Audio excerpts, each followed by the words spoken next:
Quelques 150 personnes se sont rassemblées ce matin à Audin-le-Tiche pour protester contre le projet de construction d'une carrière de calcaire qui refait surface après la décision du tribunal administratif de Strasbourg d'annuler en octobre l'arrêté préfectoral d'interdiction d'exploitation. Benoît Bourg, Alain Blanquet. Premier rendez-vous réussi pour le collectif Non à la carrière d'Audin-le-Tiche. Près de 150 personnes se sont déplacées pour dénoncer un projet qui s'étend sur 33 hectares de champs et de prairies. Les répercussions sur l'environnement seraient catastrophiques selon ses détracteurs. Le risque est également sous nos pieds, c'est-à-dire des galeries principales qui vont passer à moins de 100 mètres, on va dire, en dessous de cette carrière.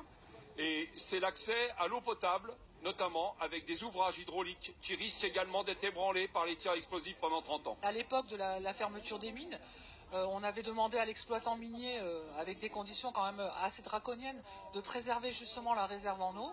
Et là, tout cet aspect a été occulté.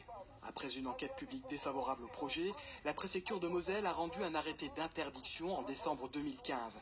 Mais 2 ans plus tard, le tribunal administratif de Strasbourg a invalidé cet arrêté.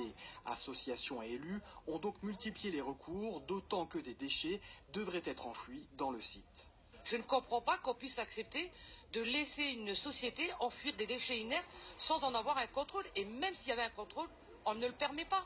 Nous avons envoyé une lettre la semaine dernière au ministère de l'écologie et du développement durable pour rencontrer et expliciter à Nicolas Hulot l'impact et la problématique que pose ce projet. Un recours a été introduit devant la cour d'appel de Nancy. En attendant, le collectif prévoit de bloquer la route départementale 16 en bordure du site qui devrait bientôt accueillir la carrière.